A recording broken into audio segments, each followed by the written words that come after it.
There's a specific kind of silence that fills the room when everything you've built crumbles in front of you. It's not peaceful. It's not calming.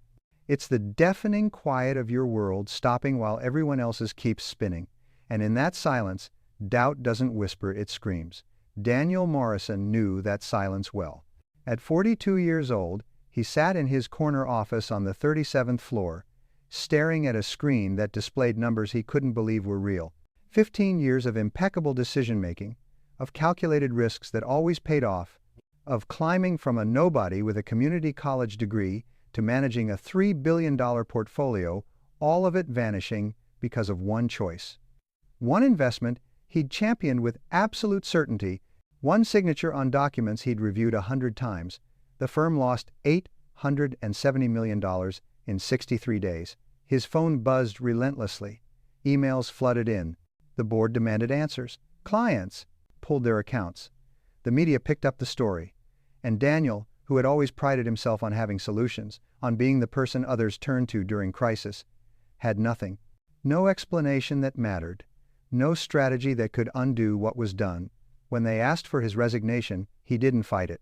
He packed his desk in 20 minutes, walked past colleagues who suddenly found their computer screens fascinating, and drove home in the middle of the afternoon to tell his wife that the life they'd built was about to change dramatically. But here's what nobody tells you about failure of this magnitude. It's not the loss itself that destroys you. It's what comes after. It's waking up the next morning without purpose. It's watching your reputation, something you spent decades building, disintegrate in think pieces and social media threads written by people who've never risked anything. It's the way your father-in-law suddenly has opinions about what you should have done differently. It's your college roommate who stops returning calls. It's the neighbor who used to ask for investment advice now avoiding eye contact when you check the mail. Doubt becomes your constant companion. It sits across from you at breakfast. It rides with you during sleepless drives at 3 in the morning. It narrates your thoughts with brutal efficiency. You're finished. Everyone knows you failed. They're talking about you. They're relieved it wasn't them. They always suspected you weren't as good as you pretended to be. You got lucky before, and now everyone sees the truth. Daniel spent the first month in a fog. He'd wake up, shower, put on a suit because not putting on a suit felt like admitting defeat, and then sit in his home office staring at his computer, refreshing news sites, reading every article about the collapse, torturing himself with the comment sections where strangers dissected his competence, his character, his worth. His wife, Catherine, tried everything: encouragement, tough love, space. Nothing penetrated. Because Daniel wasn't just dealing with professional failure, he was experiencing an identity crisis. Without his title, his office, his authority, who was he? The answer terrified him: nobody. By the second month, the money situation became pressing. Severance wouldn't last forever. Bills didn't pause for existential crises. Their savings, once comfortable, started looking finite. Catherine suggested he reach out to contacts, explore opportunities, maybe consult. The thought made Daniel physically ill. Face former colleagues? Admit he needed help? Pitch himself to people who'd read about his failure? He remembered sitting in his backyard one evening, watching the sunset, thinking about how easy it would be to just accept this as his ending. 42 wasn't young, but it wasn't old either. Maybe this was simply where his story concluded. The promising start, the meteoric rise, the catastrophic fall. Clean narrative. Understandable. Final. Then his 12-year-old daughter, Sophie, came outside with her homework. She was struggling with a math problem, getting frustrated, ready to give up. Daniel watched her throw her pencil down, declaring the problem impossible. And something in that moment cracked open inside him. He picked up the pencil, looked at the problem, started breaking it down. Step by step, method by method. And within 10 minutes, Sophie understood. Her face lit up with comprehension, with the thrill of solving something that had seemed insurmountable. "How did you know how to do that?" she asked. "Because giving up would have been easier," he said. "But easier doesn't teach you anything." She went inside, satisfied.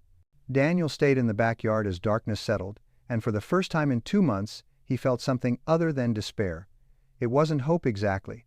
It was something rawer, more fundamental, the smallest possibility that this wasn't his ending, but rather his inflection point.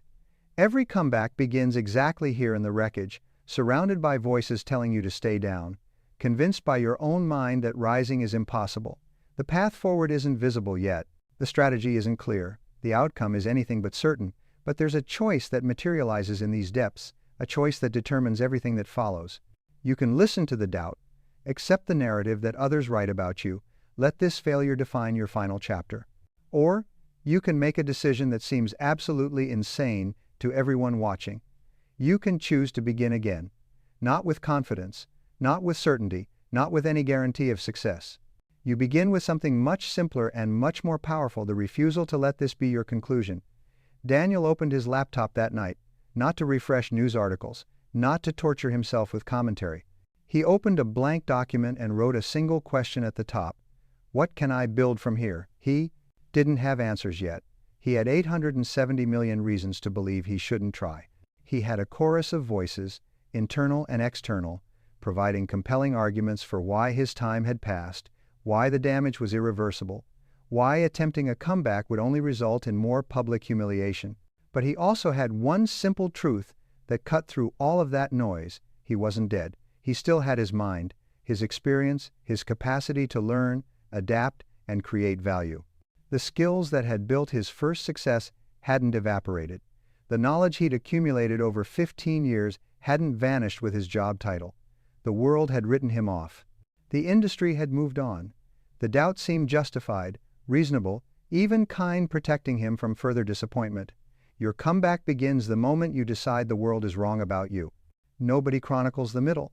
The breakdown makes headlines, the triumphant return gets celebrated, but the months or years between those two moments? That's where transformation actually happens, in a silence so complete that most people assume you've disappeared entirely. Daniel Morrison made a decision that night. But decisions mean nothing without the discipline to back them up. He understood this from his years managing portfolios. Intention, without execution, is just daydreaming. So he did something that felt absurd given his circumstances. He created structure. 5 o'clock in the morning he was awake. Not because he wanted to be, but because successful people don't wait until they feel motivated. They build systems that function regardless of emotion. He'd spend the first hour reading not news, not articles about his downfall, but material that expanded his understanding of emerging markets, technological disruption, economic trends he'd ignored while comfortable in his previous position. By 6:30, he was studying. Daniel had identified gaps in his knowledge, areas where the industry had evolved while he'd been coasting on past success. Cryptocurrency, decentralized finance, artificial intelligence applications in market analysis. These weren't just buzzwords anymore. They were reshaping how wealth moved.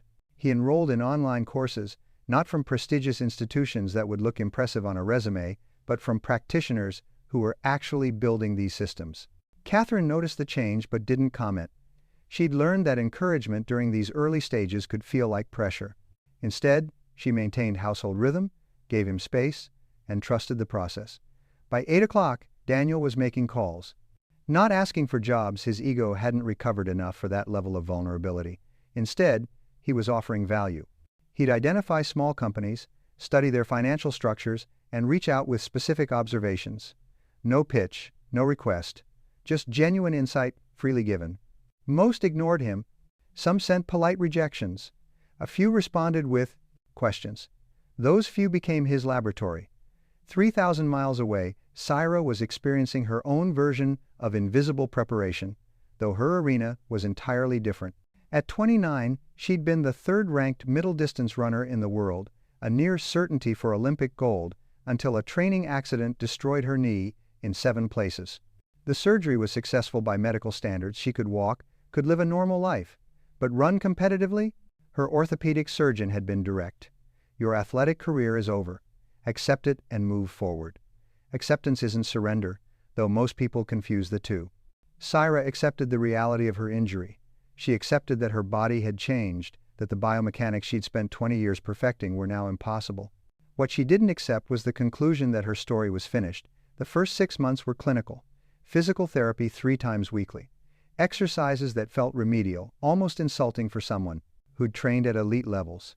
While former teammates posted from international competitions, Syra was celebrating the ability to climb stairs without pain. While sponsors moved to younger athletes, she was learning to walk with proper gait again. Her coach, the man who'd guided her since she was 14, stopped returning messages after the third month. The silence communicated what words would have been too cruel to say. Investing time in her recovery wasn't strategically sound when he had other athletes capable of winning medals now. Doubt showed up differently for Syra than it had for Daniel. Hers wore the face of her own body, reminding her with every movement that she was broken. It spoke in the language of her sport, where 29 was already old, where a 2-year recovery might as well be a lifetime, where younger, undamaged athletes were improving while she relearned basic movement patterns. She could have transitioned into coaching, broadcasting, any number of careers that would have kept her adjacent to the sport she loved. Instead, she made a choice that baffled everyone who knew her. She hired a biomechanics specialist who worked primarily with Paralympic athletes. "I don't need to run the way I used to," she told him during their first consultation. "I need to run the way this body can run." What followed was a complete deconstruction and reconstruction of her technique. Everything she'd known, every pattern ingrained through millions of repetitions, had to be questioned and often discarded. The specialist used motion capture technology, force plates, EMG sensors, treating her like a puzzle to be solved rather than an athlete to be trained. 4 hours daily, she worked in a facility most people had never heard of, doing drills that looked nothing like traditional running training. Some days she'd spend the entire session on minute adjustments to her foot strike. Other days focused entirely on how her rebuilt knee handled loading at different angles. Progress was measured in millimeters, in decimal points of efficiency gained. Her former competitors didn't know she was training again. The media had moved on entirely. Sponsors had reallocated their investments. In the world's eyes, Syra had become what her surgeon predicted, a former athlete who'd had a good run and an unfortunate ending. But in that anonymous facility, something remarkable was emerging. A running style that looked unconventional, almost awkward to classical coaches, but that biomechanically was more efficient than what she'd used during her supposedly peak years. Her rebuilt knee, forced to move differently, had necessitated adjustments throughout her kinetic chain that actually reduced wasted energy. 10 months into this process, she ran a timed trial. Alone, no cameras, just her and a stopwatch. Her time would have placed fourth at the previous national championships. She told nobody. This is what separating yourself from the noise looks like in practice. You stop performing your recovery for an audience. You stop updating people on progress. You stop seeking validation for effort. The work becomes its own reward because you understand something fundamental. Every minute spent explaining yourself to doubters is a minute stolen from actual improvement. Daniel reached this same conclusion through different circumstances. By month 4 of his reconstruction, he'd stopped telling people what he was working on. Friends asking about job prospects got vague responses. Former colleagues fishing for information hit walls of polite deflection. He'd learned that sharing plans prematurely invites judgment, advice, and energy-draining conversations with people who have opinions but no stake in your outcome. Instead, he was building. Those small companies he'd offered insights to, 3 of them had asked him to consult formally. The pay was laughable compared to his previous salary. One actually offered equity instead of cash because their budget was that tight. Daniel accepted all 3. He wasn't doing it for the money, though Catherine's careful budgeting meant every dollar mattered. He was doing it for something more valuable, pattern recognition. Each company gave him access to markets, technologies, and business models he'd never encountered in traditional finance. He was seeing opportunities that institutional investors, bound by conventional analysis methods, were completely missing. Late nights, after his consulting work was complete, Daniel was developing something else entirely, a framework for identifying companies at their inflection points. Not just analyzing balance sheets and revenue projections, but understanding the qualitative factors that indicated impending breakthrough or collapse. He was combining traditional financial analysis with his newfound knowledge of emerging technologies, creating a hybrid approach that didn't fit neatly into any existing category. By month 7, his framework had successfully predicted 3 major market movements that surprised traditional analysts. He'd made these predictions in a private journal, telling nobody, building evidence that his methodology worked. Both Daniel and Syra understood something that separates successful comebacks from failed attempts. The work you do in obscurity determines whether you have anything worth showing when opportunity arrives. Visibility without substance is just noise. Preparation without audience is where actual transformation occurs. The world measures success by results, but results are merely the visible portion of an iceberg. Beneath the surface lies months or years of effort. Nobody witnesses the early mornings, the tedious repetitions, the unglamorous grinding through obstacles, the quiet persistence when everything in you screams to quit. Doubt doesn't disappear during this phase. It evolves. It stops questioning whether you should try and starts questioning whether trying matters, since nobody's watching. Anyway, it suggests that all this effort might be wasted, that you're deluding yourself, that the smart move would be accepting a diminished but stable existence. You silence that doubt not with affirmations or positive thinking, but with evidence. Every small improvement, every skill acquired, every problem solved becomes proof that you're not who you were at your lowest point. You're building something new, something potentially better than what you lost. Daniel had gone from managing billions to consulting for startups that might fail. Syra had gone from world-class athlete to someone relearning how to run. From the outside, these looked like dramatic steps backward. From the inside, they were becoming dangerous. Preparation without opportunity is just practice. But here's what most people misunderstand: opportunity doesn't arrive announced. It shows up disguised as risk, as inconvenient timing, as a door opening when you're not quite ready. The question isn't whether opportunity will come. The question is whether you'll recognize it when it does, and whether you'll have the audacity to walk through despite every rational reason to wait. Month 11 of Daniel's rebuilding, one of the startups he'd been consulting for got acquired. The deal itself was modest $32 million, barely a footnote in industry publications. But Daniel had predicted this acquisition 6 months earlier in his private journal, down to the approximate valuation range. His framework had seen what traditional analysis missed. The company's technology was solving a problem most investors didn't yet realize existed. The acquiring company's CEO requested a meeting with Daniel. Not about the acquisition that was finalized, about how Daniel had understood the value proposition clearly enough to join as an advisor when venture capital firms had passed entirely. That conversation lasted 4 hours. By the end, Daniel had an offer, seed funding to launch his own investment fund structured around his unconventional analysis framework. The catch? He'd be starting with $15 million, a rounding error compared to the billions he'd once managed. And he'd have to convince investors to trust someone whose last major decision had made international headlines for all the wrong reasons. The safe response would have been requesting more time, more capital, more proof of concept. Daniel had spent nearly a year building credibility quietly. He could spend another year, gather more evidence, approach this when the odds were better stacked. Instead, he said yes immediately. Because he understood something crucial. Timing is never perfect, and waiting for perfect means letting fear make your decisions. He'd spent 11 months preparing for an opportunity he couldn't have predicted.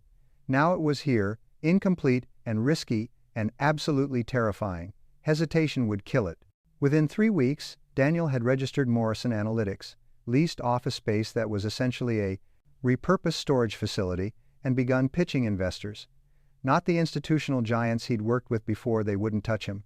Instead, he targeted successful individuals who'd made their wealth outside traditional finance. Entrepreneurs who understood that conventional wisdom is often just conventional, not wise. His pitch was brutally honest. He opened every meeting acknowledging his failure, the magnitude of it, the lessons extracted from it. Then he'd present his framework, show his prediction record over the past 11 months, and explain why his approach worked specifically because it challenged traditional assumptions that he'd once accepted without question. 19 investors said no. 4 said yes. He launched with $23 million, 15 from the CEO, who'd offered the initial seed funding, 8 from those 4 believers. The financial press barely noticed. A small fund started by a disgraced former portfolio manager wasn't news. If they'd covered it at all, the tone would have been skeptical at best, mocking at worst. Daniel didn't send press releases. He went to work. Syra's turning point arrived differently, but with similar abruptness. 14 months after her injury, she received a message from an international meet director. A spot had opened in an upcoming competition, not a major championship, but legitimate elite-level racing. Someone had withdrawn due to illness. Was she interested? Her immediate reaction was no. 14 months wasn't enough time. She was faster than she'd been, yes, but not fast enough. Her rebuilt technique was effective in training but untested in competition. Showing up and finishing poorly would confirm what everyone already believed: she was done. She spent 2 days agonizing over the decision, called her biomechanics specialist, who said she was physically ready but that readiness was ultimately mental. Almost called her old coach before remembering he'd abandoned her when she needed him most. Finally, she sat alone in her apartment and asked herself the only question that mattered: if she said no, would it be strategy or fear? Fear, she realized, had become sophisticated. It no longer told her she couldn't do something. Instead, it explained very reasonably why attempting something now was premature, why waiting was smarter, why protecting her pride was logical. She registered for the race. 3 weeks later, Syra stood at the starting line of an 800-meter race in Stockholm, surrounded by runners she'd once competed against regularly. Some glanced at her with surprise. They'd assumed she'd retired. Others avoided eye contact entirely, that peculiar discomfort people feel around someone who's experienced catastrophic setback. The gun fired. Syra's unconventional technique, refined through hundreds of solitary hours, felt alien in the pack's rhythm. Her rebuilt knee held. Her restructured stride, awkward-looking but biomechanically efficient, carried her through the first lap in position, neither leading nor falling behind. Second lap, the pace increased. This was where her old technique would have excelled, where muscle memory from 1,000 races would have taken over. Except that muscle memory was gone, replaced with something new that she had to trust absolutely. Final straight. Syra could feel her body doing things that should have been impossible 14 months ago, not running the way she used to, running better. The inefficiencies her injury had forced her to eliminate, the adjustments that had seemed like compensation, were actually advantages. She crossed the line, in third place. Her time, a personal best by 0.8 of a second. The stadium announcer noted it, almost casually, but Syra heard the confusion in his voice. Runners don't set personal best after career-ending injuries. They don't come back stronger. The narrative doesn't work that way. Except sometimes it does. Richard Kwan's turning point had happened years earlier, though he hadn't recognized it at the time. His first company, a social platform for connecting freelance creatives, had failed spectacularly. 3 years of development, $2 million in investor capital, and ultimately 12,000 users who barely engaged. He'd shut it down, returned what little money remained to investors, and spent 6 months convinced he wasn't cut out for entrepreneurship. What he didn't realize was that those 3 years had given him something more valuable than success: intimate understanding of why platforms fail. He'd studied user behavior obsessively, trying to save his dying company. He'd identified every friction point, every moment where engagement dropped, every feature that seemed logical but actually drove people away. When he started his second company, he wasn't trying to build something impressive. He was trying to solve one specific problem his first platform had struggled with: helping remote teams maintain genuine connection without meeting fatigue. No grand vision. No pitch deck claiming he'd revolutionize workplace communication. Just a simple tool addressing an annoying problem. 6 months after launch, they had 40,000 daily active users. 12 months, 200,000. 18 months, venture capital firms that had rejected his first company were asking for meetings. What looked like overnight success was actually the compound effect of earlier failure. Richard had built his second company on the foundation of his first one's collapse. Every mistake from that initial attempt informed better decisions the second time. His failure hadn't disqualified him, it had educated him in ways success never could have. This is the pattern that emerges during turning points. The preparation you did in obscurity suddenly becomes relevant. The skills you built when nobody was watching become exactly what the moment demands. The setback that seemed to end your story was actually removing obstacles you didn't know existed, forcing you to develop capabilities you wouldn't have otherwise pursued. Daniel's unorthodox framework, developed during months of consulting for startups nobody had heard of, was precisely what allowed him to identify opportunities traditional funds missed. Syra's rebuilt technique, born from necessity and refined in anonymity, made her faster than her old method ever had. Richard's failed platform gave him knowledge that his successful competitors lacked. Your comeback doesn't erase your failure. It transforms failure into foundation. The doubt that seemed justified that you weren't good enough, that you'd missed your chance, that coming back was impossible, starts cracking not because you've proven doubters wrong, but because you've become someone different than who failed initially. The world still doesn't know what's happening. You're still largely invisible, still unproven, in most people's eyes. But internally, you've crossed a threshold. You're no longer rebuilding. You're building something new entirely. Momentum is strange. It builds imperceptibly. Then suddenly, it's undeniable. What looks like overnight transformation is actually accumulated force finally becoming visible. The doubters who were so certain of your limitations go quiet not because they've changed their minds, but because reality has made their opinions irrelevant. Morrison Analytics' first-year returns were 63%. In an industry where consistent double-digit returns are considered exceptional, Daniel's unconventional framework was identifying opportunities with uncomfortable accuracy. His second year delivered 57%. By year 3, the financial publications that had documented his downfall were now analyzing his methodology, trying to understand how someone written off as incompetent was consistently outperforming elite institutional funds. Investors who'd rejected him initially started requesting meetings. Daniel took some, declined others. Not from pettiness, but because he'd learned something during his lowest point. Not everyone deserves access to your comeback. The people who abandoned you during struggle don't automatically earn seats at your success. His fund grew to 200 million, then 500 million. The numbers weren't what mattered to Daniel anymore, though. What mattered was that he'd built something better than what he'd lost. His previous position had been prestigious, but constrained by conventional thinking. This new fund operated on principles he'd developed through failure, allowing him to see markets differently than competitors trapped in traditional frameworks. Catherine watched her husband transform not back into who he'd been, but into someone more substantial. The arrogance that had accompanied his earlier success was gone, replaced by quiet confidence earned through reconstruction. He spent less time impressing people, more time solving problems. Success felt different this time, less about validation, more about vindication of the work itself. Saira's third-place finish in Stockholm was just the beginning. 6 weeks later, she won her first international competition since the injury. 3 months after that, she broke a national record that had stood for 8 years. Not with her old technique, with the rebuilt approach that looked wrong to traditional coaches but produced undeniable results.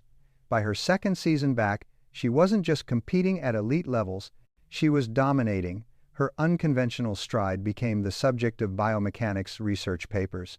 Coaches who dismissed her as finished were now studying footage of her races, trying to understand why her approach generated more power with less energy expenditure. Athletes started requesting consultations with her specialist, wanting to learn the principles behind her reconstruction. The Olympic trials came during her third season back. The same event where, 4 years earlier, she'd been favored for gold before injury derailed everything. Walking into the stadium, she felt ghosts of that previous version of herself, the athlete who'd been good but not great, talented but not transcendent. She qualified first in her heat, won her semi-final, and in the final, running against competitors who'd taken the medals she'd once been favored for, Saira didn't just win. She ran the 4th fastest time in history for the 800 meters. The television commentators struggled to frame the narrative. Comeback stories are supposed to be about returning to former glory, not exceeding it. Athletes aren't supposed to get better after catastrophic injuries. The redemption arc they wanted to tell didn't fit what actually happened. Saira understood what they couldn't articulate. She wasn't the same athlete who'd gotten injured. That version of herself had been good, but was approaching her limitations. The injury had forced complete reconstruction, which accidentally removed ceiling she didn't know existed. Losing everything had freed her to rebuild without constraints. Richard Kwan's platform reached 10 million users in its 4th year. Tech publications called it an overnight success, which made Richard laugh. His overnight success had required one spectacular failure, 3 years of obscurity, and relentless focus on solving one problem exceptionally well instead of trying to revolutionize entire industries. Venture capital firms that had passed on his first company now celebrated their early investment in his second. Richard never corrected the narrative publicly, but privately he knew the truth. His success was built entirely on the foundation of his failure. Every decision that made his second company work was informed by mistakes from his first attempt. 3 stories, 3 different arenas, 1 identical pattern. The comeback that silences doubt doesn't happen because you've convinced skeptics they were wrong. It happens because you've become undeniable. Daniel's returns spoke louder than any defense of his past decisions could have. Cyrus' times were inarguable in ways explanations never would be. Richard's user growth made retrospective analysis of his first failure irrelevant. They didn't win arguments with doubters, they made those arguments obsolete. But here's the final truth about comebacks that most people miss. The ultimate victory isn't proving others wrong. It's discovering that their opinions stopped mattering somewhere along the journey. Daniel stopped caring what his old firm thought once he'd built something better. Cyrus stopped needing validation from her former coach once her results exceeded anything he'd helped her achieve. Richard stopped dwelling on investors who'd rejected him once his company became more successful than their portfolios. Your comeback will silence every doubt, but not because doubters will apologize or admit they were wrong. Most won't. They'll either disappear quietly or rewrite history to claim they always believed in you. The silence comes from something more profound. You'll stop listening. Right now, you might be in your wreckage moment, surrounded by voices explaining why attempting a comeback is futile. Or perhaps you're in the invisible middle, grinding through preparation while the world assumes you've given up. Maybe you're at your turning point, facing an opportunity that feels premature, risky, inadequately prepared for. Wherever you are, understand this: your lowest point wasn't your ending. It was your education. Every doubt you're hearing, internal or external, is fuel if you choose to use it that way. The people who've written you off have done you a favor. They've stopped watching, which means you can work without performing for an audience. Your comeback begins the moment you decide that this setback was redirection, not rejection. It builds through months or years of work nobody sees. It emerges when preparation meets opportunity, even if that timing feels wrong. And it becomes unstoppable when results start speaking louder than criticism ever could. The world that doubted you is about to go very, very quiet. Not because you'll convince them, because you'll become impossible to deny.